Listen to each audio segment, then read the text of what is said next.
बच्चों घातांक के सवाल सीखेंगे। 4 की घात 3/2 है तो 4 के फैक्टर क्या होंगे, गुणनखंड क्या होंगे, 2 दूनी 4 और 3/2 उसके ऊपर पहले से ही लिखा है। तो 2 की घात 2 और 3/2। अब घात का घात में गुणा कर दो, 2 गुणे 3/2, 2 से 2 काट दिया, 2 की घात 3, 2 दूनी 4 दूनी 8। जी आपको उत्तर आ गया, समझ में आया। 25 है, मान लो 25 के फैक्टर क्या होंगे, गुणनखंड क्या होंगे, 25 1/2। अब 5 की घात 2 1/2, 5 की घात 2 गुणे 1/2, 5 आंसर। ठीक है। 343, देखो 343 के अपन गुणनखंड करते हैं, इसमें 7 का भाग जाएगा, 7 चौका 28, 7 9 63, 7 7 49, 7 1 7। इस तरीके से जो भी अंक यहाँ होता है उसके फैक्टर निकाल लेते हैं। छोटी संख्या हो तो अपन वैसे कर दिए। अब देखो 3 बार है 7, 7 गुणे 7 गुणे 7 1/3, तो 7 की घात 3 1/3, 3 से 3 काट दिया, 7 आंसर। ठीक है। 125 में क्या होगा बताओ, 125 में 5 आएगा 3 बार, 5 25 पंचे 125, तो 5 की घात 3 2/3, 3 से 3 कट गया, 5 की घात 2, 5 गुणे 5 5 25। 27 में क्या होगा बताओ, 3 का भाग जाएगा, 3 9 27, 3 3 9, 3 1 3। ठीक है, ऐसे लिख लो यहाँ पे 3 गुणे 3 गुणे 3। अब 2/3, 3 कितनी बार है, 3 बार, 2/3, ये दोनों कट गए, 3 का 3 गुणा 3 त्रिका 9, ये आपका आंसर। समझ में आया सबको। अब बच्चों ऐसे सवाल करेंगे जिसमें माइनस की घातें चढ़ी हुई, उनको कैसे करेंगे। देखो कभी भी माइनस की घात चढ़ी हो तो उस संख्या को 1/2 में लिख लेते हैं। जैसे 2 की घात -1 है तो 1/2 हो गया ये सवाल। ठीक है, माइनस कभी भी हो तो उसको 1/2 में करना। जैसे 5 की घात -2 तो 1/5 की घात 2, 1/5 गुणे 5। ठीक है, 5 25, 1/25, ये उत्तर है आपका। जैसे 32 है, 32 के फैक्टर क्या होते हैं बताओ, 2 दूनी 4 दूनी 8 दूनी 16 दूनी 32, 5 बार होगा 2, -1/5। अब 2 को अपन 5 लिख लो, ऊपर 2 के ऊपर 5 लिख लो, और ऊपर की घात जैसी लिखी वैसी लिख लो।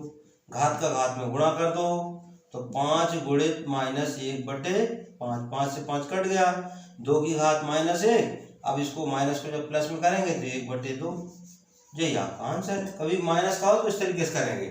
अब जैसे मान लीजिए 81 है, अब 81 के फैक्टर कर लो, क्या होंगे, 3 का भाग दो, 3 दूनी 6, 3 7 21, 3 9 27, 3 3 9, 3 1 3। ठीक है, कितनी बार है, 1 2 3 4 बार, तो यहाँ लिख लो 1 2 3 4, 4 बार अपन ने 3 लिख लिया, -3/4।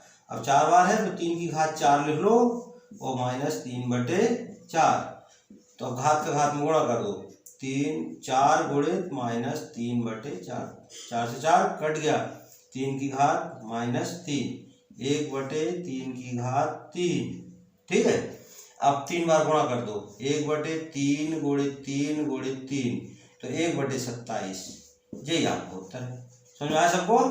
ये कितना सरल था। 27 के फैक्टर बताओ क्या होंगे, 3 त्रिका 9 या 27, 3 बार होगा, -2/3। अब 3 के ऊपर 3 की घात लिख लो, 3 बार है, -2/3, तो 3 की घात का घात में गुणा कर दो, 3 गुणे -2/3, 3 से 3 काट दो, 3 की घात -2, 1/3 की घात 2, जो प्लस का हो गया माइनस खत्म हो गया। अगर 1/2 में लिख लेंगे तो 1/3 को 2 बार लिख लो, तो 3 त्रिका 9, जी आपका आंसर है। सबको समझ में आया भैया।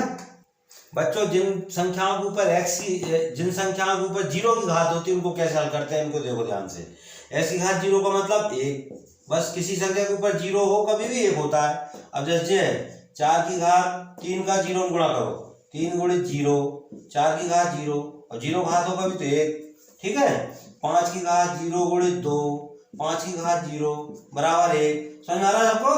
अब x की घात 0 का मतलब 1, y की घात 0 का मतलब भी 1, z की घात 0 का मतलब भी 1, 1 2 3 जोड़ के लिख दो इनको। ठीक है, अब जैसे x की घात 0 इसका मतलब 1, y की घात 0 का मतलब भी 1, z की घात 0 का मतलब भी 1, k की घात 0 का मतलब भी 1, एक का सब में गुणा होगा तो एक ही आएगा। सबको समझ में आया बच्चों? जब आधार समान होता है उस कंडीशन में गुणा का चिन्ह लगाओ तो घातों को जोड़ते हैं। जैसे 15 दो बार है ना, 15 घात 1/2 गुणित 15 घात 1/2, तो 15 लिख के 1/2 प्लस 1/2, ठीक है। अब इनको जोड़ दो, 2 आ गया एलसीएम और 2 एकम 2 1 एकम 1, तो इस तरह से 1 1 आ जाएगा। 15 की घात 2/2, ये दोनों कट गए, 15 उत्तर। समझ में आया? इसी तरह से देखो जिसमें भी समान है तो 7 एक बार लिख लो, 3/2 प्लस 1/2 7 तो लिख लिया, और इसका दोनों का एलसीएम 2 आ गया, तो 3 + 1। जब भी नीचे यहाँ समान हो तो ऊपर संख्या जोड़ते हैं। तो 7 की घात 4/2, 2 दूनी 4, 7 की घात 2, 7 सत्ते 49, यही आपका आंसर है। समझ में आया? जब भाग का चिन्ह लगाओ तो घातों को घटाते हैं। जैसे 8 की घात 5/2 है, तो यहाँ पे 8 की घात 1/2 है, तो अपन 5/2 में से 1/2 घात को घटाएंगे 8 के ऊपर, ठीक है।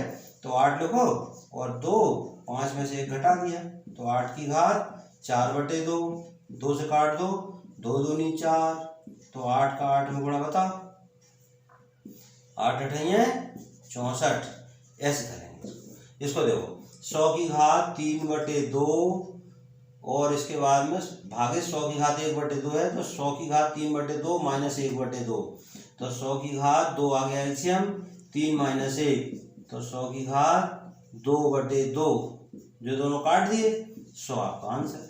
सबको समझ में आया बच्चों? एक सवाल है 64 के ऊपर 2/3 की पावर और उस पावर के ऊपर 1/2 की पावर, तो कैसे करेंगे इसको? 64 के अपन फैक्टर करेंगे, 2 3 6, 2 दूनी 4, 2 एकम 2, 2 6 12, 2 8 16, 2 चौको 8, 2 दूनी 4, 2 एकम 2। ये कितनी बार है? 1 2 3 4 5 6, तो 2 6 वाले लिख लो, 1 2 3 4 5 6, ठीक है। और यहाँ पर 2/3 और इसके ऊपर 1/2, ठीक है। अब देखो 2 कितनी बार? 2 है 6 बार, तो 2 की घात 6 की घात 2/3 और इसका इसमें गुणा कर दो, 1/2, ये दोनों कट गए, 2 की घात 6 की घात 1/3, ठीक है। अब फिर से इसका गुणा कर दो, तो 2 की घात 6 गुणित 1/3, 3 दूनी 6, तो 2 की घात 2, 2 दूनी 4, ऐसे करेंगे। कभी भी घात के ऊपर घात हो तो इस तरह से पहले अंदर के फैक्टर भी तोड़ लो और ऊपर के ऊपर गुणा कर दो घातों का, फिर जो बचे उसके ऊपर इसकी घात लिख लो और फिर घात को गुणा कर दो, फिर हल कर दो, ठीक है। अब इस सवाल को देखो, 11 की घात 1/2 गुणित 4, 2 दूनी 4, तो 11 की घात 2, 11 गुणित 11, 11 11 गुणा कर दो, 121। सबको समझ में आ गया होगा? पूरा भरोसा है भाई, है? जय हिंद।